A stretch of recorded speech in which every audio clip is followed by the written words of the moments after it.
Now, on 105.9 FM and streaming worldwide on the WMAL app. O'Connor and Company. It's 8:07 on a super busy Thursday morning. Thanks for letting us be a part of your routine. Coming up in 30 minutes, KT McFarland on the upcoming Trump-Putin meeting in Alaska. It's Larry O'Connor alongside Bethany Mandel. Good morning, Bethany. Good morning. I'm so glad that I've made it through so many hours with you and that I'm in the home stretch.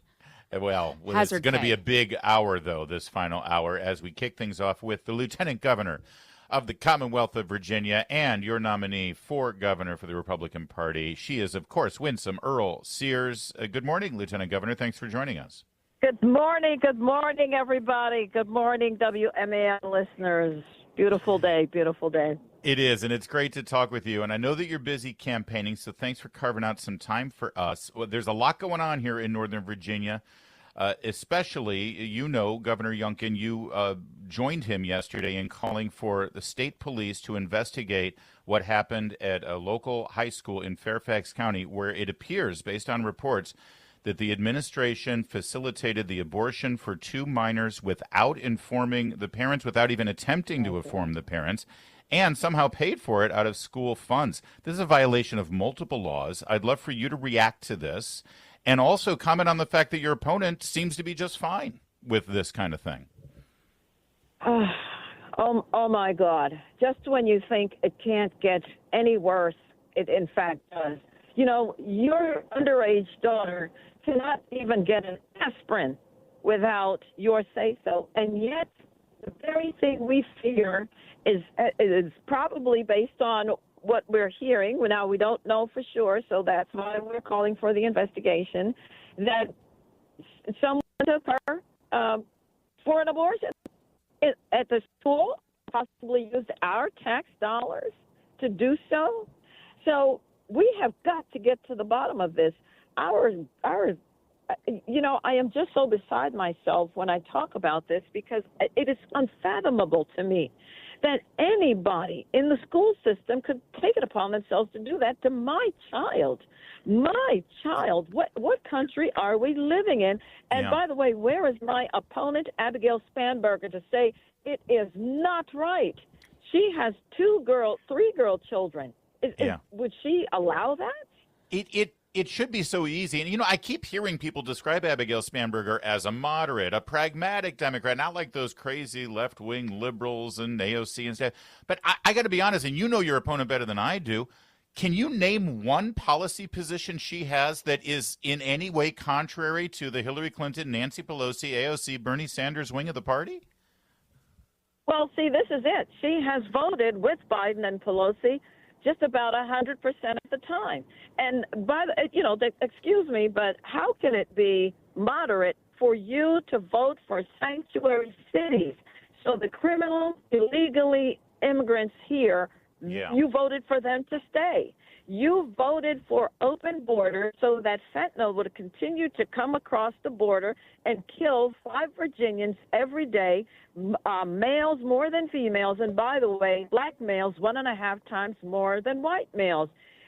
How is that possible that could be moderate? And then you're voting to increase taxes. I want to keep as much money that I make, and then you vote against parents' rights to know what's happening in the schools. But wait. You see, she voted for what's happening now. She voted for schools to act independently of parents and never tell them anything. So don't believe what she tells you. Believe her voting record. And she's been hiding behind it, but she can run, but she can't hide. So you just accepted CNN's invitation to participate in a debate. Do you have any confidence that they're going to ask these hard questions of your opponent? Well, judging by the reception that they gave me with Manu Raju, it was awful. You think that you're going to be talking about certain things, and the only thing they want to talk about is the gotcha question. And so you're wondering, okay, so this was an ambush. I do not expect this of CNN. But, you have to deal with the cards that you're dealt, right? Yeah. And so you go in and you bring your common sense policies and you try to get a word in edgewise about what that is, because that's what the people really want to talk about. They don't want this gotcha stuff. They want to know, how is your policy going to help my child learn? And how is your policy going to keep me safe? For example, are you going to get rid of qualified immunity and defund the police? Because if you do, then none of them are going to stay. How are you going to make sure that jobs are going to be created? Because you're going to get rid of regulation. You're going to have mega site pads ready so that they can just come and build and move right away. How are you going to make sure that their taxes stay low because they have options to go to all these other states? How are you going to make sure that they, we have fertile ground here? Well, I'm going to do that day one as governor of Virginia, and that's why I'm asking for your support. All this other stuff is noise. It's nonsense. Get to the meat of the matter. We're speaking with Lieutenant Governor Winsome Sears. She, of course, is the nominee for the Republicans to be governor. And sadly, we do have to spend a lot of time talking about Abigail Spanberger because she doesn't do much media. And if she does, it's not an interview. It's like a full body massage. We just got some reports on her funding. She's got a lot of money, Abigail Spanberger does, but not much of it from Virginia. In fact, the majority of her campaign contributions are coming from D.C. and other states. Only 44% actually come from Virginia. And, of course, we know about the $50,000 that comes from somebody connected to the Chinese Communist Party. Should there be further inquiry into exactly who is buying this governor's seat? You think that we should be looking into it and figuring it out? I mean, the Communist Chinese Party, what in the world? What are we really talking about? She knows that it's illegal to do that, so I'm calling on her right now to send that money back so that they don't think that they have a foothold, the Communist Chinese Party in Virginia. But forget that, in America, period. That's why we've got to make sure we know who we're voting for. Who is she going to serve? And, I have in my donations almost $2 million raised just from the $5 and the $10 and the $15 donors. And, it warms my heart because these are people who can ill afford it, and yet they say, I want to do something. And that's why I know we're going to win, because even our polls are showing margin of error.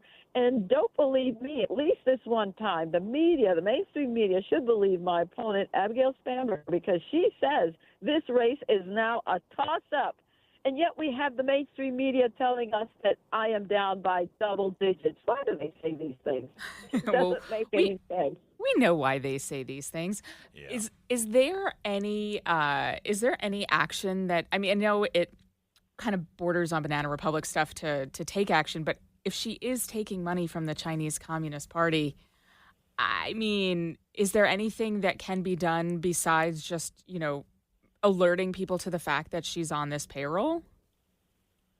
Well, an investigation has to be launched, and, by the time all that is done, the election will be done. Yeah, and, that's how they do it. We will win because we have the common sense ideas. But in the meantime, we've got to let the people know, look, she is not for us. She is for herself.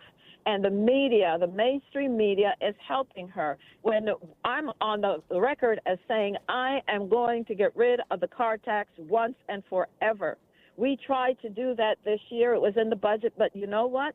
Her side of the political aisle took it out of the budget. So she needs to consult them because they're not going to let her do it. But I will. I'm going to get that done, and I'm going to get other taxes off as well because it's time and we have the money. She is a first-generation American. Her family hails from Jamaica. She is a retired Marine. She is the lieutenant governor, and now she's running for governor. She is being outspent by the Democrats from across this country. So if you want to help out, go to winsomeforgovernor.com, winsomeforgovernor.com. As you just heard, $5 is plenty as long as enough of you contribute $5. In any other race, if you had a D at the end of your name, Madam Lieutenant Governor, you would be on the cover of Vogue magazine. You are everything that America wants to celebrate and but I know you don't care about that. You just care about doing what's right for the people of Virginia. So we appreciate you joining us. Don't be a stranger. This is the home stretch now, and you got to rally the base, and WMAL is the base. Well, absolutely. And again, it's all about common sense, and that's what we're trying to push home. Because I'm looking at, for example, her economic plan, and just about everything she puts in there, what she's going to do to help veterans, we're already doing it. We've been doing it. We've been doing the work. Where has she been? She's been in Congress, voting against us, forcing us to join a union if we don't want to. That's not freedom. Thank you, Lieutenant Governor. We got to leave it there. Always great to talk with you. There's tons of stuff we still want to get to, so we'll have you back soon. Thank you very much. And, of course, the invitation is wide open for Congresswoman Spanberger. We'd love to talk to her. It's 8:17.